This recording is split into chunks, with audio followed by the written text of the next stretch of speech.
بسم الله الرحمن الرحيم الحمد لله رب العالمين اللهم صل وسلم وبارك على سيدنا محمد وآله وصحبه أجمعين وبعد. So as we mentioned in the introductory session, what I want to do is kind of summarize or go over the main points of Imam al-Ghazali's exposition on the jawahir or the jewels of the Qur'an. And his basic premise that he outlines in his introduction is that in the Qur'an is everything that you need. One of the great ulama, Abu Madian, he said, لا يكون المريد مريدا حتى يجد في القرآن كل ما يريد. That the true spiritual aspirant is not such until they find everything that they aspire for in the Qur'an. And it is out of Allah's love and mercy and compassion that He revealed the Qur'an to His final and finest Prophet Muhammad sallallahu alaihi wasallam. And the Qur'an, as we know, consists of letters and sounds that, when put together, form words. And these words, when put next to each other, form sentences and ideas. And these sentences and ideas, when put together, form various faqarat or sections or chapters of the Qur'an. And this was one of the challenges that was issued to the Quraysh. You know, why is the Qur'an miraculous? Why do we consider it to be the living miracle still today? And the challenge that was issued to the Quraysh is bring something like it. Bring something. فَأْتُوا بِسُورَةٍ مِثْلِهِ وَادْعُوا شُهَدَاءَكُم مِّن دُونِ اللَّهِ إِن كُنتُمْ صَادِقِينَ فَإِن لَّمْ تَفْعَلُوا وَلَن تَفْعَلُوا فَاتَّقُوا النَّارَ الَّتِي وَقُودُهَا النَّاسُ وَالْحِجَارَةُ أُعِدَّتْ لِلْكَافِرِينَ. Bring something like the Qur'an, bring something like the chapter of the Qur'an. And we see at the beginning of 14 chapters of the Qur'an, al-huruf al-muqatta'a, as they call them. These letters, individual letters, like the beginning of Surah Al-Baqarah, Alif Lam Mim, or Ali Imran, Alif Lam Mim,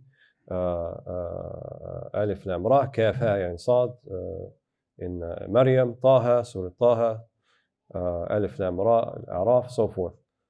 So it's like saying, here are the letters, 28 of them.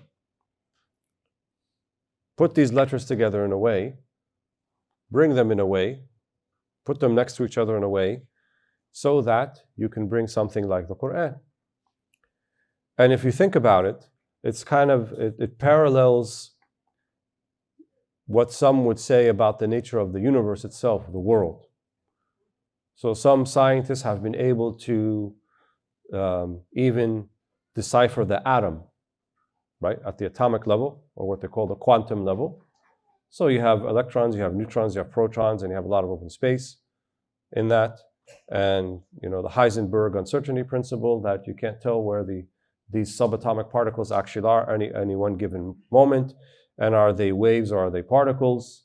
So a lot of kind of unknowns still when you get to the subatomic level.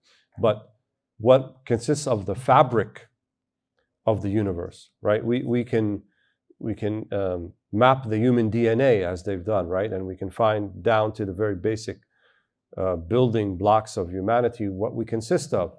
And we know that we're something, I don't know, 70% water and this percent skin. And, you know, you can get it down to the chemical level of carbon and oxygen and nitrogen or whatever else we consist of.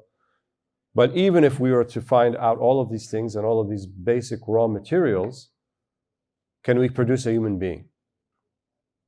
And as the Qur'an challenges us, can we produce even a fly, a dhubaba, even the fly, or the wing of the fly?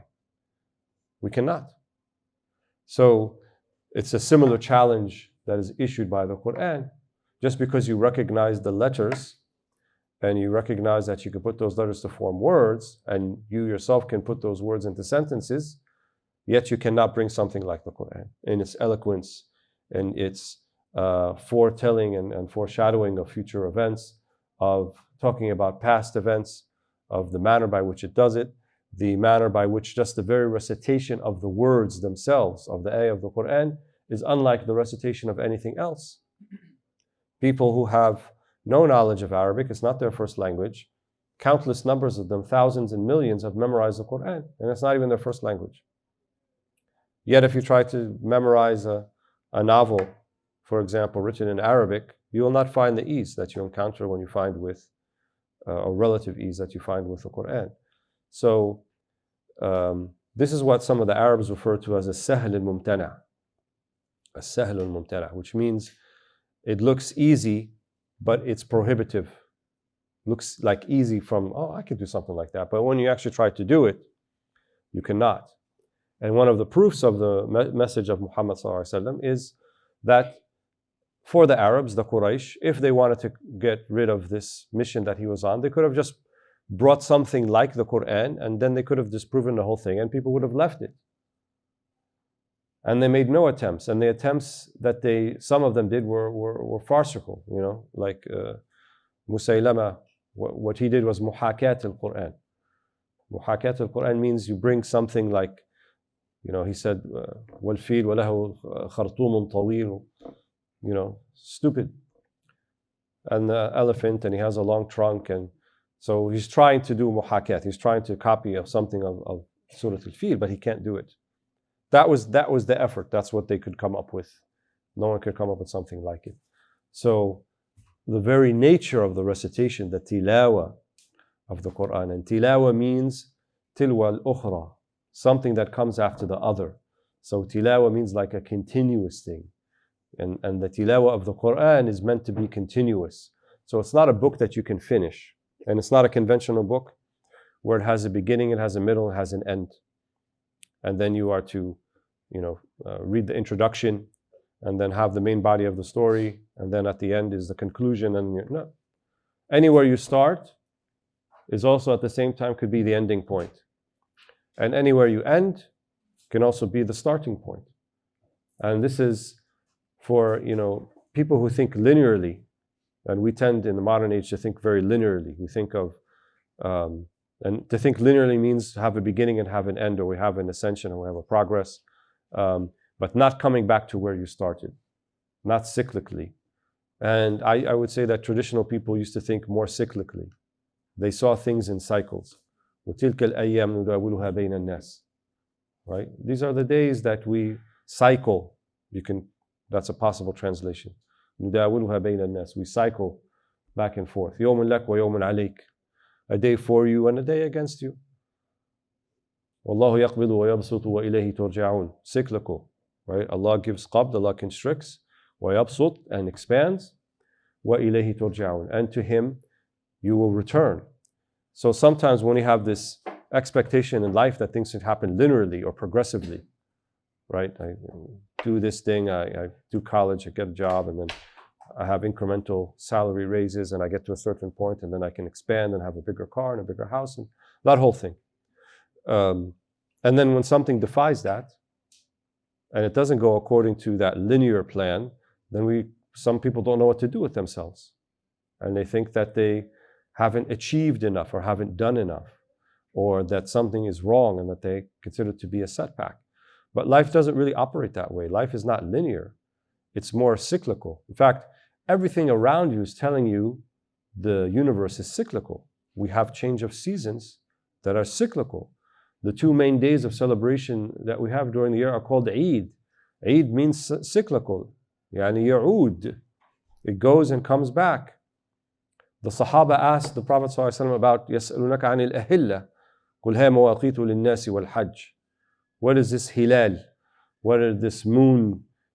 ما أمر هذا القمر. It starts as a sliver, a crescent, a hilal in the beginning, and then it expands throughout the nights of the lunar month till it becomes a full moon for 3 days, maybe 3.5, 4 nights. And then it begins to become smaller again until it's again the crescent thing, till it completely dissipates, such as on the 29th and 30th night, we can't see it anymore. And then it reappears again. Cyclical. So everything tends to happen in cycles. كل من يحيي العظام وهي رميم. قل يحييها الذي أنشأها أول مرة وهو بكل خلق عليم. How can the bones come back? How can the remains come back? Linear thinking. It's went, it's gone, it's dead. Say the one who gave it life in the first place, the one who originated it, أنشأها أول مرة, the one who originated, then he gives life back to it. And similarly, we see here we're in the beginning of spring. Here in the DC area, they have the cherry blossom phenomenon for those who live in the area. What, last week or 2 weeks ago, it wasn't there, right? Nothing. Who would have, if you were some alien from a foreign planet, another planet, and you came down and someone told you this thing actually looks dead, but it's not. It's going to come back in a couple of weeks in a manner that you can't even imagine. Like, forget that. What are you talking about? But these are the ayat, right? These are the signs that Allah subhanahu wa ta'ala puts before us. So the relationship that you have with the Qur'an really is a microcosm of your relationship with the universe, with life. And that's how traditional Muslims used to view the relationship with the Qur'an, or with yourself, and also with life. العالم الكبير والعالم الصغير. تحسب نفسك جرا صغير وفيق أنت والعالم. As Imam Ali said, you think you're this little insignificant thing, but within you is the universe. In other words, within you is the same basic blueprint that you find for the universe, you find within yourself. You look at a human cell under a microscope, it doesn't look that different from the skies and the celestial realm in a telescope. A lot of open space, a lot of spherical movements, right? كُلٌّ فِي فَلَكٍ يَسْبَحُونَ. They have this orbits that they are يَسْبَحُونَ, that literally they are moving or swimming in. Same thing on the atomic level, or the cellular level, the subcellular level, so forth. All of that is not by mistake. All of that are ayat, are signs for people to see. And Imam al-Ghazali mentions that in this, the two worlds, the two realms, there's عالم الملك والشهادة وعالم الغيب والملكوت. So this realm that we're in, right, the realm of the shahada, the realm of witnessing things, physical things, is only part of the story. Or it is one phase of the story, if we're looking at it in terms of time sequentially. But the other part of the story is عالم الغيب وعالم الملكوت, right? Of the hidden realm, right? And the higher celestial realm. And there is an aspect of us, there is a facet of us that belongs to both. Or we have one aspect of us belongs to this world, another belongs to another world. Or we are physically in this world, but technically we belong to the other world. And that's the human heart, al-qalb. So the heart of the believer, وَهُوَ مَحَلْ نَظَرِ اللَّهِ, and it is by which the place where the divine gaze falls upon, as has been said by some, is the human heart. إِنَّ اللَّهَ لَا يَنظُرْ إِلَى صُورِكُمْ وَأَجْسَادِكُمْ وَلَكِنْ يَنظُرْ إِلَى قُلُوبِكُمْ في رواية. Allah doesn't look to your bodies and doesn't look to your forms, but He looks to your hearts, right? And your a'mal, and the deeds that come out of the hearts. That's what Allah subhanahu wa ta'ala looks towards. So this is mahal nadhrillah. This is the receptacle by which the divine gaze is oriented or directed. And that is malakuti, right? That's not mulki. That's not of this world. It is of the next world. And so we have this aspect of us that can appreciate those things. And when we are given glimmers, right, and we're given instances where we can plug into something of the next world, we feel it in the heart. And even to the degree, then the physical aspect of who we are also reacts.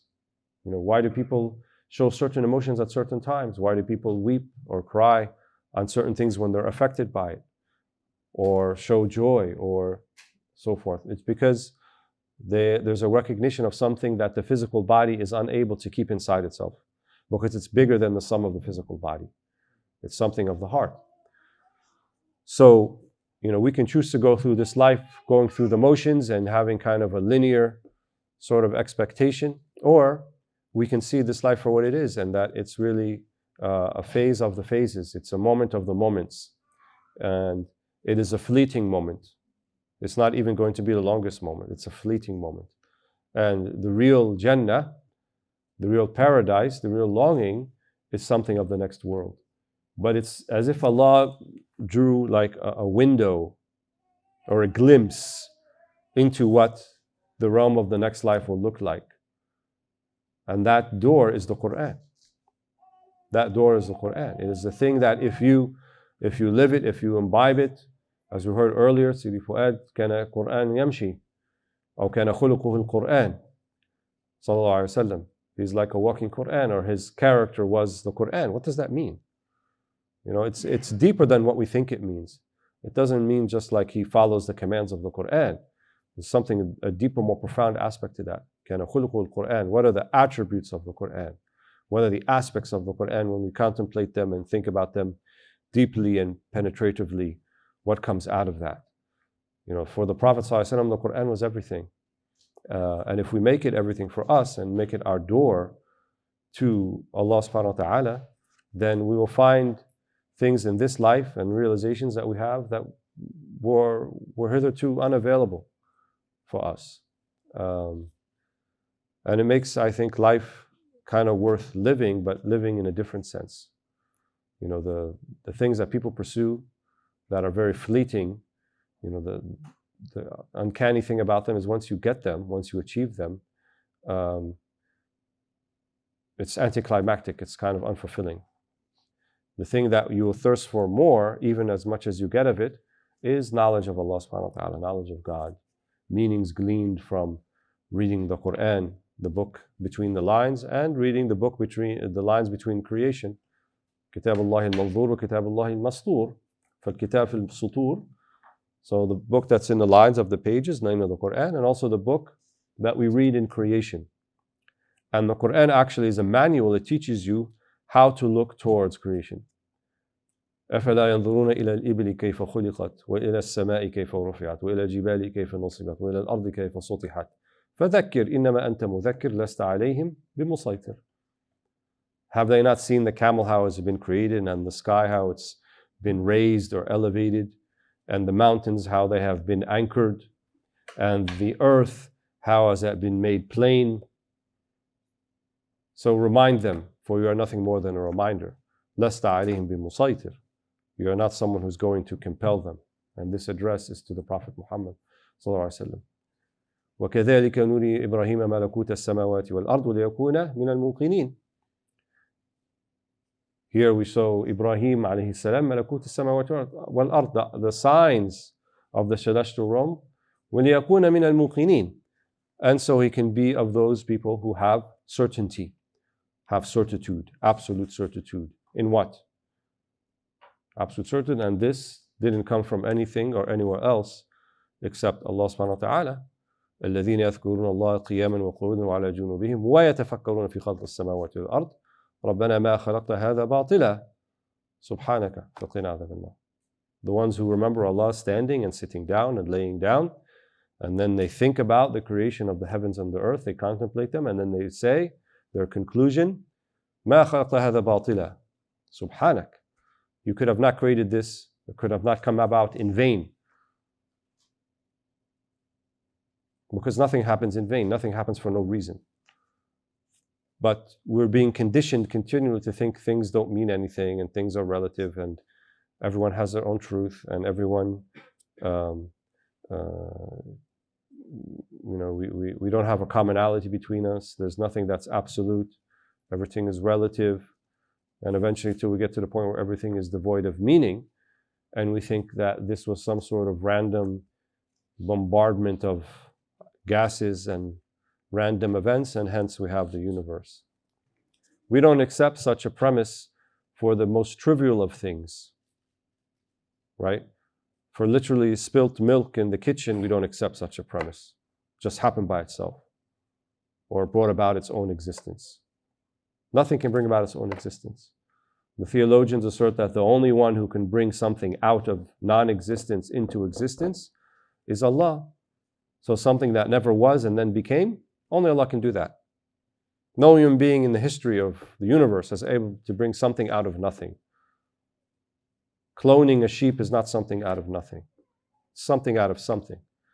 But something out of nothing, absolute nothingness, and then taking that something and putting it back into nothingness, what they call it ta'thir, only Allah subhanahu wa ta'ala. No one else can do that. So Ghazali said one of the major objectives of the Qur'an is to point us towards these realities so that we may know Allah subhanahu wa ta'ala. And he calls it ashraf al-ulum, the noblest of knowledges, or the noblest of knowledge disciplines, is to know Allah subhanahu wa ta'ala. And they say that if you don't know Allah subhanahu wa ta'ala, it's like you don't know anything. You can have 6 PhDs in biochemistry and I don't know what. But if you don't know Allah subhanahu wa ta'ala, it's like you don't know anything. If you don't know the very basic nature of who you are and what this is and why we're here and what we're doing here and all that, what do you know? يعرفون الظاهر من الحياة الدنيا فقط. They only know the ظاهر. They only know the ostensible aspect of the dunya, but on the akhirah they don't know anything. And akhirah is real, or as real or more real than dunya. And the ulama, they have this kind of nice way of saying it. They say المحقق في المستقبل كالموجود حالا. So that which you know it's coming to pass in the future and you're certain about it, it's as if, or it is already here. It's already here. How many things do we know for certainty about the future? Nothing, except one thing, or two things. Certainly we're all going to die. That's a certainty there, even though we don't know when or how. And we also know that there's going to be certain things going to happen once we die. That's certain about the future. Nothing else is certain about the future. How long are you going to live? Who are you going to marry? Who you're not going to marry? How many kids you're going to have? What your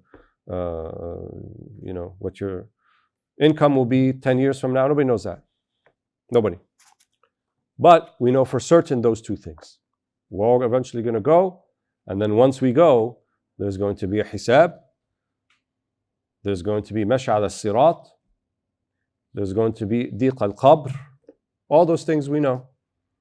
So if those things are certainties and nothing else about the future is certain, then why do we spend so much time worrying about the uncertain things and we don't pay attention to the certain things? Just from a basic logical premise. If I know this thing is certainly going to happen, then why don't I spend more time preparing for it? Why don't I spend more time thinking about it and taking it into account and making sure that when it does happen, at least I'm in a position that I am ready for it. Right? We don't want to die except in a state of Islam. وَلَا تَمُوتُنَّ إِلَّا وَأَنْتُمْ مُسْلِمُونَ. So let's look a little bit at Al-Ghazali, his approach here. And he says that the Qur'an, it's like a deep ocean that consists of categories of jewels and precious stones. And he says, I speak in this sort of language, this metaphoric language, to speak about the Qur'an, also going back to the idea that when you're speaking about things that don't really have a parallel in this world, things of the unseen, and any parallels that are drawn are symbolic, are representative. They're not exact. Don't think when the Qur'an talks about fruits of the next life and لَحْمِ طَيْرٍ مِمَّا يَشْتَهُونَ وَحُورٌ عِينٌ and all those things, that it's exactly like something you can imagine. It's not like you can imagine. Because at the same time, فِيمَا لَا عَيْنٌ رَأَتْ وَلَا أُذُنٌ سَمَعَتْ وَلَا خَطَرَ قَلْبِ بَشَرٍ. Something no eyes have laid upon and no ears have heard, nor has it been imagined in your heart. So it can't be like that. But the words that are used often are allegorical and metaphorical so that we may have a glimpse, an idea, at least a frame of reference about possibly what we have to expect. But ultimately, at the end of the day, we don't really know at all. We just know that Allah subhanahu wa ta'ala has something planned. And that's really the idea of certainty in God, and tawakkul ala Allah. Yani we even rely upon Him in whatever this thing that He has planned for us. Hopefully it's going to be beyond my imagination in terms of the good, bi'idhnillah. And also beyond my imagination in terms of the bad. That's also to be taken into consideration. So at the end of the day, it's all about Allah subhanahu wa ta'ala. It's not even about the delights or the punishments or the rewards or the things that are intended, but how much do you trust in God? How much you trust in Allah subhanahu wa ta'ala? So Al-Ghazali says the Qur'an, it's like Bahr al-Muhit. It's like this wide ocean, and it has these categories of jewels and precious stones and so forth. And he uses this language so that people can have an appreciation for it. And he said some people, like if you go to the beach, you go to the ocean, and you look out there, you may just get your feet wet on the Sahil, on the coast. Have you actually entered into the ocean or not? No. So he said in terms of the Qur'an, in terms of what people are concerned about, in terms of how they read the Qur'an and understand it, they're like those people who haven't actually really delved into and dived, done a deep dive into the depths of the meanings of the Qur'an. Rather, they just kind of got their feet wet at the coast. And he compares these types of people to those who just see what he calls al-qishr, or the outer shell, right? So, like we said, the Qur'an consists of huruf, of letters, aswat, of sounds that represent the speech of Allah subhanahu wa ta'ala. And he said some people even went to the degree in the past, and they said the letters and the sounds, that's the Qur'an and that's it. He said that's like people who just sit on the coast of the beach and didn't even get into the water and think that's all there is to it. They didn't actually go into and dive.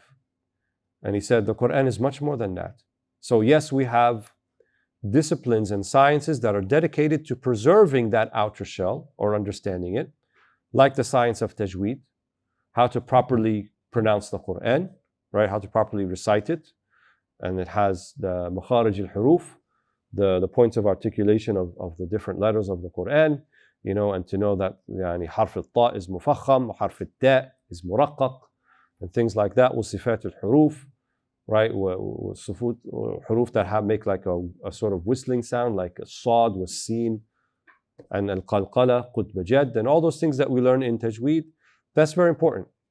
And it preserves the whole integrity of how we properly recite the Qur'an. And that's something, basically you're learning how to recite the way that Muhammad ﷺ recited when you learn tajweed. But that's not all the Qur'an. That's a basic aspect of the Qur'an. Then there's another level beyond that, looking at the mufradat or ghara'ib al-Qur'an, which are the words of the Qur'an. So a dictionary like Raghab al-Asfahani, for example, Mufradat al-Qur'an, looks at the meanings of the Qur'an, the individual words.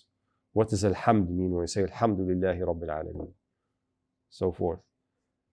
But that's not it either. That's not everything either. That's just one aspect, right? So even a level beyond that, what's called tafsir al-Qur'an, which is what are the meanings that are associated when we put these words together. That's an even deeper aspect. Now you've kind of waded into the water a little bit. Maybe it's knee deep, or you can still stand. You don't have to swim. But it's not really the deepest aspect of the Qur'an. But nonetheless, it's an important aspect of the Qur'an, knowing those basic meanings. But one who really takes a deep dive in the meanings of the Qur'an, it's not just an intellectual exercise. It has to be a spiritual one.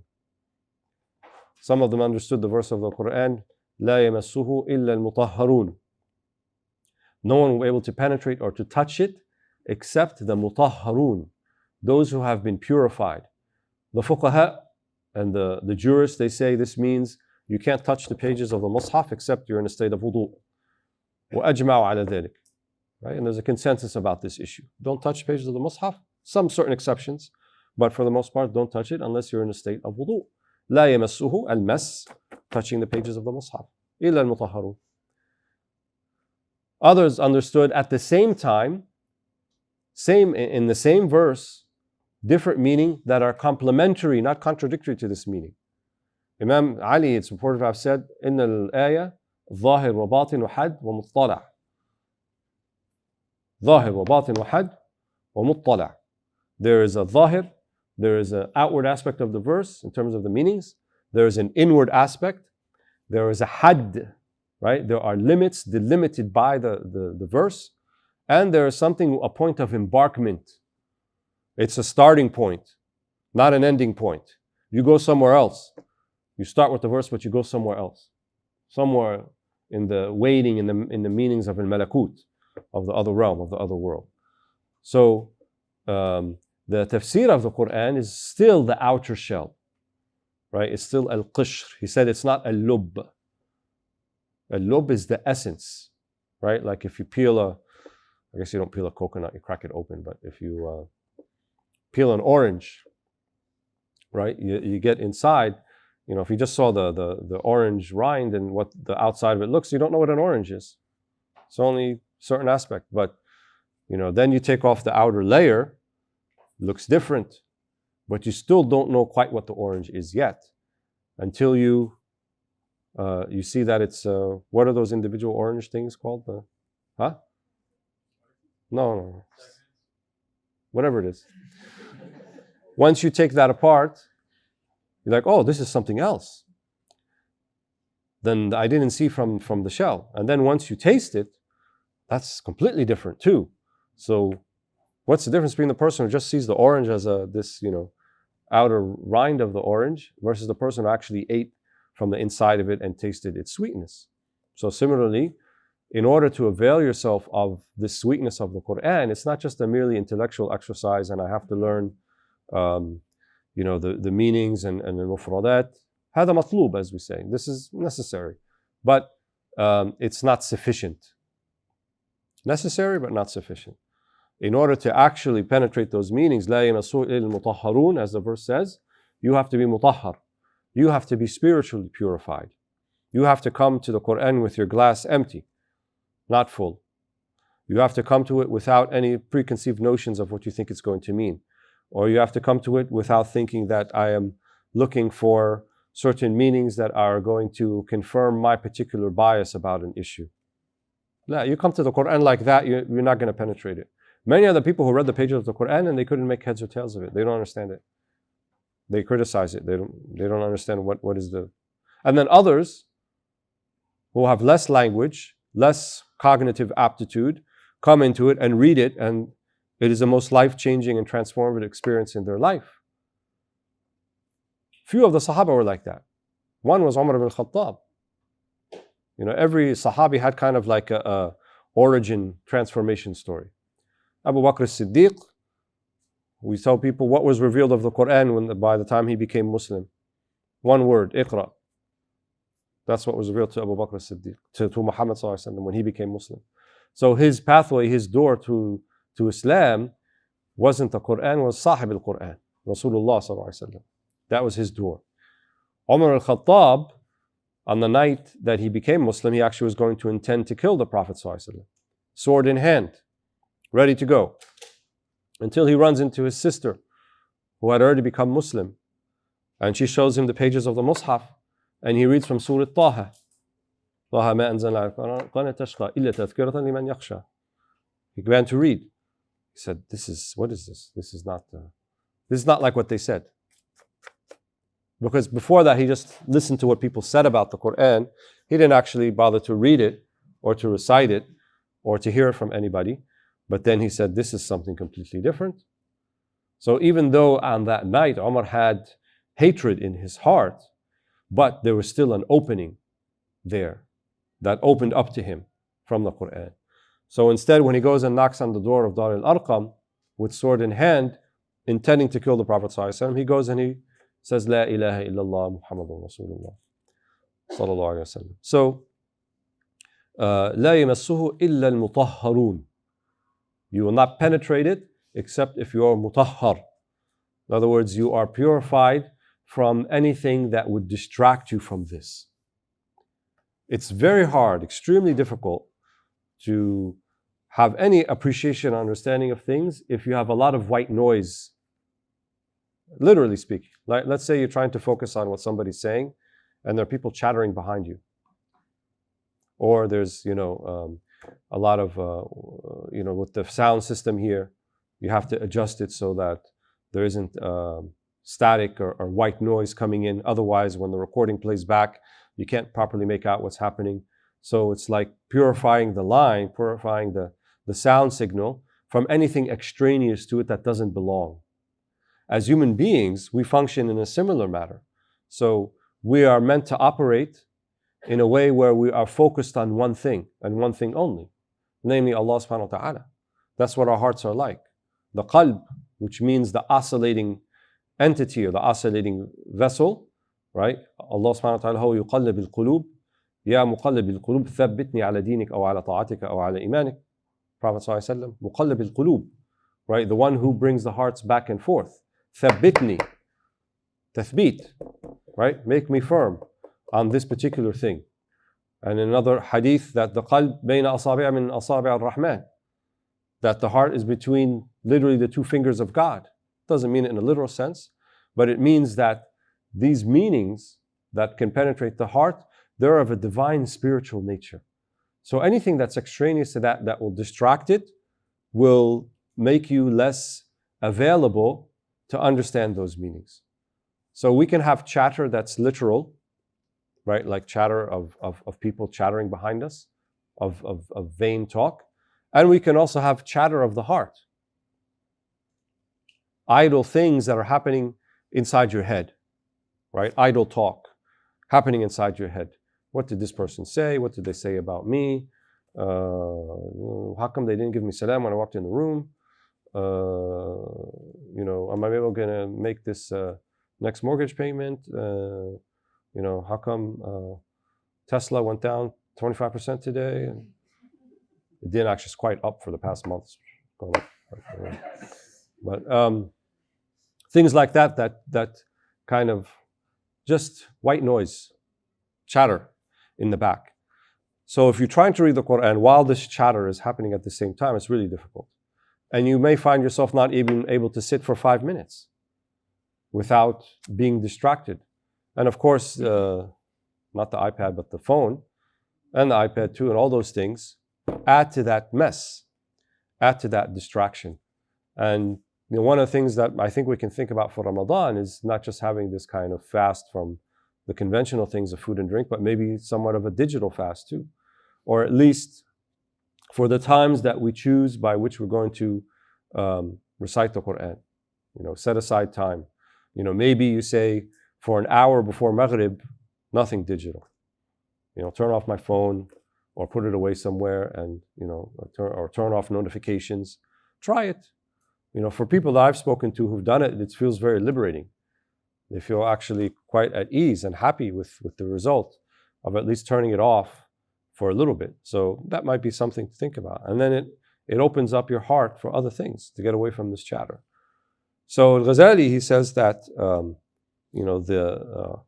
the Qur'an has kind of three main things, three main higher objectives when we talk about it. And he said it's inviting to something. What is it inviting to? It's inviting to God. That's the highest meaning of the Qur'an. All of the verses are inviting to Allah subhanahu wa ta'ala in different ways. Sometimes via what's called the targhib, right? Yuraghibuka. It's inviting you by showing you of the things that are positive or you consider to be positive or that are tempting or that you'd be desirous of. Jannat al-Na'im, Jannat al-Khuld, Rafa al-Darajat, raising in degrees, all those things. It's inviting you to Allah. And then it can also invite you in another way, via a-tarhib, right? Via al-wa'id. The first one is called wa'd, what Allah can promise you. The second one is called al-wa'id, what Allah can threaten you with so that you can also come to Allah subhanahu wa ta'ala. And these correspond to the very nature of the attributes of Allah subhanahu wa ta'ala. هو ذو صفات الجلال والجمال أو الجمال والجلال. He is of the beautiful attributes and he is also of the magnificent attributes, the jalali attributes. هو الرحمن هو الرحيف هو اللطيف, so forth. But he is also al-Qadir, al-Muqtadir, al-Qahhar, ذو الجلال والإكرام. Those are also attributes of Allah subhanahu wa ta'ala. And to properly know Allah subhanahu wa ta'ala, you have to know Him holistically from both of those attributes. Few are the people who will appreciate the very essence of Allah, as Ghazali said. The vast majority of people will appreciate Him via His attributes or His actions, al-af'al. So they say Tawheed al-Af'al, recognizing the oneness of all the acts of the universe as being the lone actor, Allah subhanahu wa ta'ala, that is the first spiritual level or layer of Tawheed. So when we say La ilaha illallah, what does that mean? Here, there's nafi or negation of wujud, actually. It's nafi, it's negation of an existence of anything, any other deity except Allah subhanahu wa ta'ala. Then we have to understand, well, what does uluhiyya mean? When we say La ilaha, فَنَفِي الْأُلُوهِيَّةِ عَنْ غَيْرِ اللَّهِ, it's negating all of the things that we understand from uluhiyya, what could be of divinity for other than Allah. So what does it mean then to be divine? It means that one who is the performer and actor of all deeds and of all manifestations of attributes, also that's uluhiyya, and one in the essence of uluhiyya. All those things go towards Allah subhanahu wa ta'ala. So when we say La ilaha, we're negating all of that. Nothing. No power. No power to affect. No power to bring something from non-existence into existence. No power to affect me, even personally, to give life or to take away life, or to give death or to take away death, or to bring about sickness or to cure. وَإِذَا مَرِضْتُ فَهُوَ يَشْفِينِ. That's inviting to Allah. It's showing you who Allah is. And if I become sick, He is the one who will cure me. هذا من باب الأفعال, right? That's looking at the acts of God. Al-Irzaq, right? لا نسألك رزقا نحن نرزقك والعاقبة للتقوى. We don't ask you to sustain yourself. نحن نرزقك. We will give you sustenance. هذا الدعوة إلى توحيد الأفعال. It's inviting us to recognize the oneness of the divine acts. And Al-Ghazali said, from the oneness of these divine acts is where all other ulum come from. It's from where all other knowledges and knowledge systems come from. From the one verse, وَإِذَا مَرِضْتُ فَهُوَ يَشْفِينِ, is medicine. Just that one verse. There's إثبات المرض وإثبات الشفاء. Right? There is an acknowledgement that there's sickness, and there's an acknowledgement that there is healing, there are cures. هذا أصل من الأصول, as they say. This is a foundational principle from the foundational principles. So if you understand that, but it's built upon on the foundation of what? Allah هو الذي يمرض والله الذي هو يشفي. Right? Allah هو الذي أمرضني وهو يشفيني. Allah is the one who can bring about sickness to me, and is also the one who can cure me. That's what it's predicated upon. Yes, there are asbab, right? There are intermediate things in between. You take medicine, you have a good diet, you seek healing regimes and remedies. That's all part of it. But at the end of the day, those are still acts of God. It's not outside of the realm of the power or of the will, the desire, or the knowledge of Allah subhanahu wa ta'ala, and certainly not outside of kun fayakun. إِنَّمَا إِذَا رَأَى شَيْءٍ أَنْ يَقُولَ لَهُ كُن فَيَكُن. If He wants something to happen, then He'll say kun fayakun, be, and it is. That's the whole thing. So all of the ulum, all of the knowledge that of the basis of human knowledge comes from that. When we were in Chicago these past few days, we were reading some of Mawlana Jalaluddin Rumi. We mentioned this the other night also at Ta'leef. And one of the poems of Rumi, he says, it's as if he's speaking to Muhammad sallallahu alaihi wasallam. He said, when did you have time to learn all of this? When did you have time to get all of this knowledge? Who were the people that you could have possibly spoken to and learned all of these things? And then within the relatively short lifetime that you had, you were able to document them and record them and pass them on to a single generation that then passed it on to many, many generations. How could you have possibly done that? Obviously, it's saying it's not possible. Only if you are taking your knowledge directly from Allah subhanahu wa ta'ala can such a thing come about. Think about it, even as if when the Quraysh heard that one of the names of God was Ar-Rahman, and they hadn't heard this word Rahman before, they used to say Allah, They knew Allah, the name, yani, but they didn't know Ar-Rahman. And the Qur'an says, if you add Allah or Ar-Rahman, فَإِنْمَا تَدْعُوا فَلَهُ الْأَسْمَاءُ الْحُسْنَى. Surah Al-Isra. Ask of Allah or Rahman, it's the same. But before that, they said this Rahman is someone from the mountains in Yemen who comes and teaches Muhammad these things. Let's say fardan, fine. For argument's sake, so there was this man who did that. All of this, even the Orientalists who allege that he had some contact with Christian monks and things, okay, let's say he did, which I don't think he did, but let's say he did for argument. All of this came from them? All of this change? All of these words? All of these meanings? How is that possible? Mustahil. So, the Qur'an is bahrun la yanfad, right? It's an ocean that will never run out. Kalimatullah, as Surah Al-Kahf mentioned, will never run out, right? Even if it was the 7 seas, ما نفذت كلمات الله. The words of Allah subhanahu wa ta'ala will never run out. Allah subhanahu wa ta'ala mutakallim wa la yazal mutakalliman. As the theologians say, He is mutakallim, He communicates and He speaks, and He continues to speak. Because if you were to say He doesn't speak anymore, then لَقَالَ إِنَّهُ أَخْرَسْ حَشَاهُ. We would have said that He has fallen silent or is unable to speak. No, Allah continued to speak in different ways. Every moment, infinitesimal moment in existence is Allah speaking. Is Allah saying, kun fayakun. Nothing would happen. This room would not sustain itself by itself. Your life, my life, everybody's life.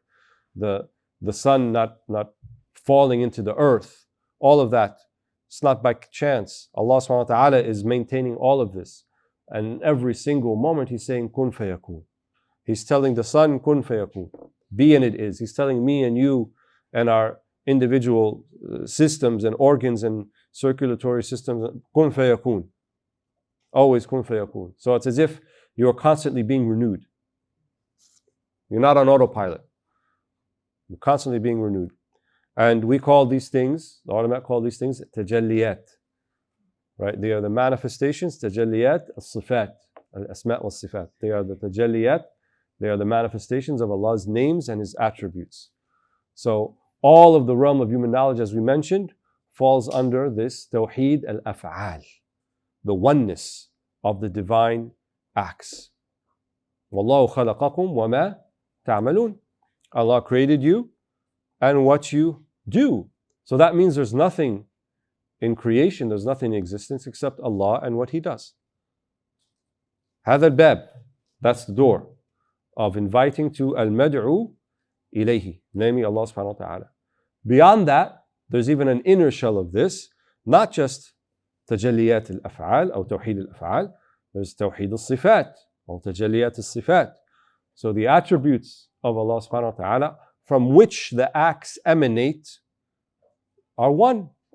So Allah subhanahu wa ta'ala هو سميع وهو بصير وهو حي وهو متكلم وهو واحد وهو قادر وهو مريد. Right? He has will, He has intent, He has power. هو عليم وَفَوْقَ كُلِّ ذِي عِلْمٍ عَلِيمٍ. He has knowledge. So these are all the beautiful attributes and names of Allah subhanahu wa ta'ala. So that means also recognizing the manifestation that nothing happens in creation except by way that Allah knew about it and intended it. أَرَادَهَا وَقَدَّرَهَا. Right? And made it happen, allowed it to happen, executed it. هذا توحيد al-asma' wal-sifat, the oneness of the divine attributes. These can be understood on an intellectual plane, but more profoundly on a spiritual plane. And you cannot penetrate that spiritual plane except if you are someone who is on a path of tathir, who is not distracted by all of the distractions and the white noise and the chatter of your own heart and the chatter of other people and all of the things that draw us away from the remembrance of Allah subhanahu wa ta'ala. That's why the Qur'an says, أَلَا بِذِكْرِ اللَّهِ تَطْمَئِنَّ الْقُلُوبِ. It's as if it's saying nothing else besides that's going to work actually. You're looking for tuma'nina, you're looking for rest, you're looking for respite, you're looking for ease, you're looking for a break from the daily droll. None of that's going to work. أَلَا بِذِكْرِ اللَّهِ تطمئن القلوب. Only by the remembrance of Allah subhanahu wa ta'ala. And remembrance in all of its variants, all of its forms. Not just السبحة or التسبيح, but in all of its forms. التفكير, الفكر, المواقف, the stands that you take in life that's based upon God. It's all types of adhkar. Reading, knowledge, dhikr also. Prophet ﷺ said, الدنيا ملعونة ملعون ما فيها إلا عالم وتعامل أو ما والاهما. This place is accursed except for the alim, the teacher or the student, أو ما والاهما, or that which is تابع لهما, or that which is serving one of those two things. Right? And here العالم بالله. إنما يخشى الله من عباده العلماء. The ones who truly have khashya of Allah subhanahu wa ta'ala are the ulama. So these are the ulama that the hadith is talking about, and not just alim, nahwu, sarf, kalam, but alim of, true knowledge of Allah subhanahu wa ta'ala. Yani ma'rifah. To know al-mad'u ilayhi. What is the Qur'an inviting you to? It's inviting you to Allah via His asma, His sifat, His acts, and His that. Allahu la ilaha illa huwa al-hayyul qayyum. هذا, some of them said, is Ismullah al-Azam, just that phrase. Allahu la ilaha illa hu al-hayyul qayyum. La ilaha illa hu. Huwa. Who is He? Al-hayyul qayyum. Right? Those are attributes. La ta'khuduhu sinatun wa la nawm. He is not taken by sinah wa la nawm. Not by a light sleep or by a deep sleep. This is what they call taqdees. This is a very important concept also in uluhiyya. Ghazali talks about this. Taqdees or tanzih. Tanzih, taqdees. It means not ascribing or negating that which is not ascribable or appropriate for Allah subhanahu wa ta'ala.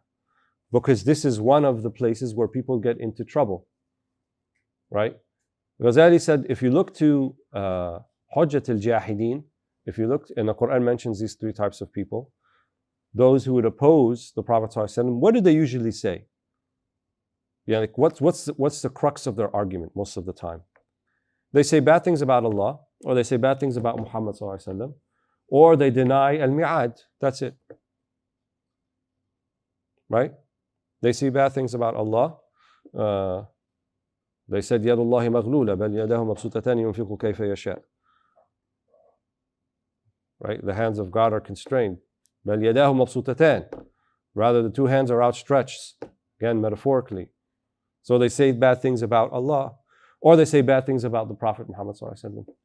شاعر, مجنون, كاهن, إنما يعلمه بشر. Like we said, that's the other argument. Or they deny al-mi'ad. Right? They deny that there's going to be a hisab. They say, وَمَا يُهْلِكُنَا إِلَّا الدَّهْرِ. We are not taken away except by time that passes. So they're denying even there's going to be mi'ad. And Sahib al-Jannatin, Surah Al-Kahf, he said, if I were to find something, I would not find something better than this after. So all of those things, in logic, they call that ad hominem argument. Ad hominem means that you're not actually addressing the argument or the hujjah or the proof. You are disparaging the one who brought you the hujjah or the proof. So like, we're in DC, Washington. Washington Nationals is the baseball team, right? So if I'm from New York and I'm a Yankees fan and I say, you know what, the Yankees are the best team and the Nationals are horrible. And then a Nationals fan, like let's say Dr. Yasser here, says, well, you're stupid, you don't know what you're talking about. He's not attacking my argument. He's not saying, oh, the Nationals have won World more series than the Yankees, which obviously they have not. But he's actually attacking me. He's like, you're stupid, you don't know what you're talking about. You're talking nonsense. Well, okay, but what about what I said is nonsense? And the Quraysh couldn't do that. What about what the Prophet ﷺ is not right? What about the argument he's bringing or what he's bringing to you is not right? What about what Allah subhanahu wa ta'ala is commanding to you is not right? That was never the crux of their argument. They would just disparage Sahib al-Risala, sallallahu alayhi wa sallam. Or they would disparage Sahib al-Da'wah, or Mad'u ilay, Allah subhanahu wa ta'ala. That's it. Or they deny al-Mi'ad.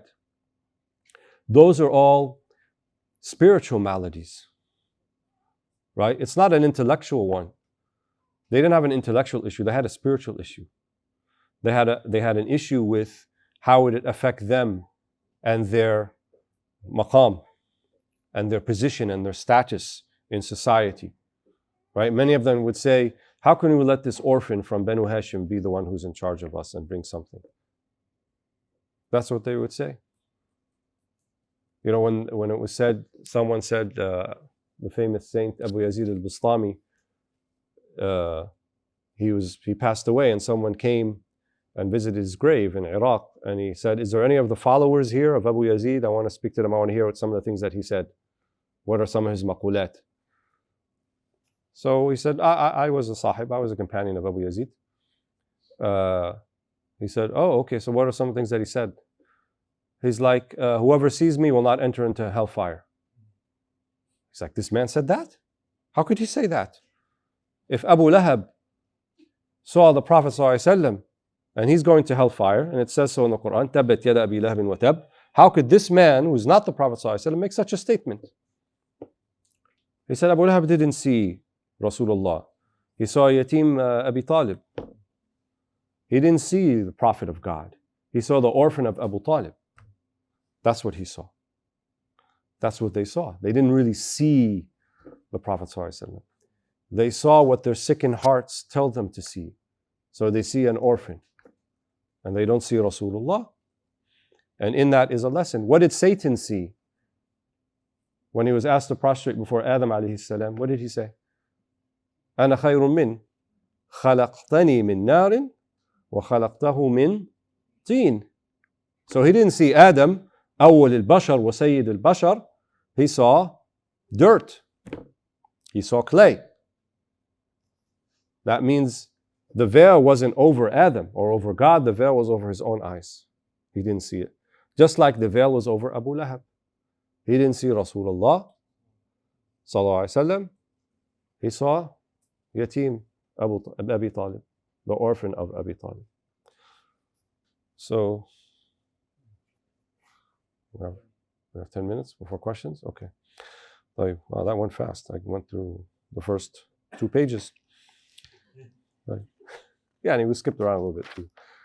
So, so he calls that the first qism of the objective of the Qur'an, inviting to Allah subhanahu wa ta'ala, which includes in talking about his essence, as we mentioned, talking about his attributes, talking about his acts, and so forth. He calls the second higher objective طريق السلوك إلى الله سبحانه وتعالى. Okay, we recognize who we are being invited to. How do we get there? How do we get there? How do we make this spiritual jump? Because it's not just an intellectual one. How do we make this spiritual jump and recognize and live like we know Allah subhanahu wa ta'ala? Well, he mentions, the Quran says, وَتَبَتَّلْ إِلَيْهِ تَبْتِيلًا لَا إِلَّا هُوَ فَاتَّخِذْهُ وَكِيلًا. Right? So this thing called التبتل, يعني الانقطاع. The tabattul means cut off everything and dedicate yourself. Sometimes when we say things like this, people think you mean like leave everything and sell my assets and leave my job and go live in a mountain somewhere and eat wild blueberries and watermelon rinds that people throw away. And no, that's not what I'm talking about.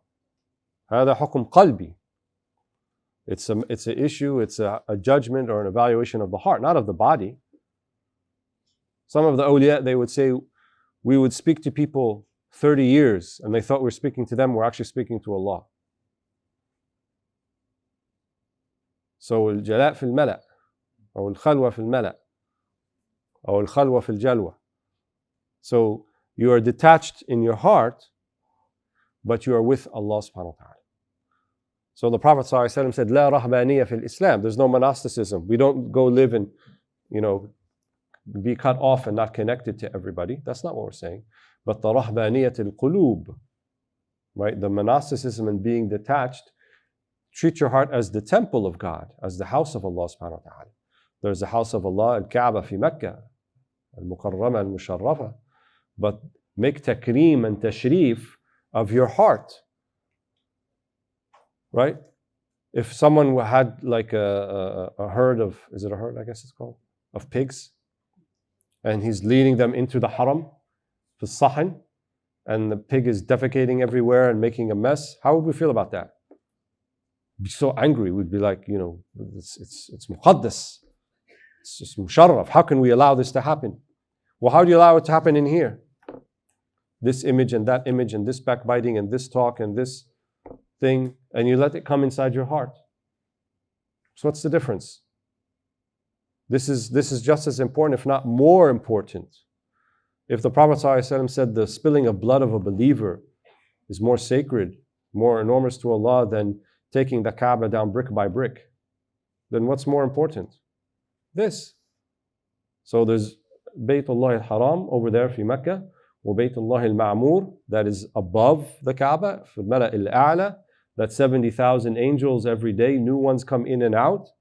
And there's this Bayt, this house too, that heart that you should be protecting, that you should be safeguarding, that you should make every effort to make it as pure and as pristine as you would the floor of the sahan of the courtyard in Mecca.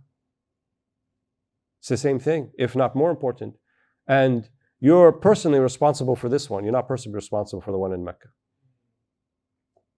So in terms of your personal responsibility, this is the one that you have to be paying more attention to than the one in Mecca. And the one in Mecca is being taken care of. You don't have to worry about it actually. But no one's going to be taking care of this one except you. There are no people who are going to come and do that for you. You're the personal guard of it. You have to take care of it. So the suluk ilallah, making one's way towards Allah, the Qur'an teaches us how to do this, or at least emphasizes the importance of it. قَدْ أَفْلَحَ مَنْ زَكَّاهَا وَخَابَ مَنْ دَسَّاهَا. Right? قَدْ أَفْلَحَ مَنْ زَكَّاهَا. Whoever gives it tazkiyah, aflah, will be successful. وَقَدْ خَابَ مَنْ دَسَّاهَا.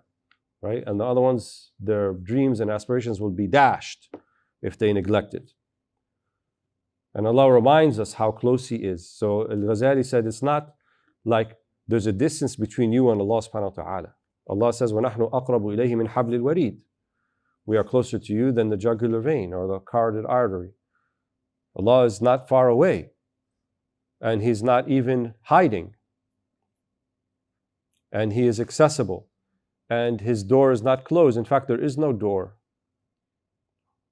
Right? It's not like, don't think of Allah as being in this far foreboding place and there are many doors and locks to get past so that you can reach Him. No. All the doors and locks and veils are with you, not with Him. They're over your eyes. And sometimes, there's two reasons why people don't see things as they are. Either it's too bright for them to see it. So like if you look directly into the sun, it's too bright, you can't look at it. And Allah is also that way. His nur, His light is so bright, sometimes we're not ready for it. Or we have a veil over our eyes. So you can be blinded by the sun's light and not see it. Or you could have something over your eyes and you don't see it. So we have to work on both those paths. If it's too bright for you to be able to see it, then you have to learn to see the light. You have to accustom your eyes. Here it means accustom your heart. And if there's something over your eyes, which is the veil of your sins, then remove the veil. Right? So it's not something you're traveling towards Allah subhanahu wa ta'ala. He's already there, but He says, think of it more like polishing a mirror. So if the light of Allah subhanahu wa ta'ala penetrates everything and nothing escapes it, it's always there, then the way by which we can see it is maybe not looking directly, but by reflection of the mirror. So if you reflect the sun's light off of a mirror, then you could see, and you see it in the mirror, even though you're not looking directly at the light. So Allah's essence is incomprehensible. We can't understand that direct light. But we can receive it via a receptacle, which is the mirror. But then mirrors comes in all different sizes and shapes. You know, the funny mirror at the amusement park, if you know, makes you look fatter than you are, or thinner than you are, or taller than you are, or shorter than you are. We don't want that type of mirror. We want a mirror that's neither concave or convex. We want a mirror that accurately reflects and depicts the light that hits it. So he calls this saql, yani polishing of the mirror. You have to polish this mirror, which is to polish your heart. Polish it of its sins, of its awham, of its delusions, of its anxieties, of its wasawis, right? These are all kind of things that will cause the mirror to not function properly. Once you do that, or you're on a path to doing that, then things will open up. Things will be clear. You receive a type of clarity, whether in a wakeful state or in a sleep state. Your dreams will have more clarity to them. The space between when you fall asleep, when you're awake and you fall asleep, there'll be a clarity to it, right? Because this is part of the malakut. Prophet ﷺ said the last part of 46 parts of nubuwah is true dreams. And so the true dream itself and what leads up to the true dream gives you a clarity, it gives you an insight into the other realm, into the other world. But you won't have any of that, or it'll be difficult to have any of that if you're not polishing the mirror, if you're not polishing the heart, if you're not seeking out the means faithfully and trustfully to have a better knowledge and traversing a path to Allah subhanahu wa ta'ala. And these are what some of the verses of the Qur'an invite us to do. So we're just about out of time because we want to do question and answer.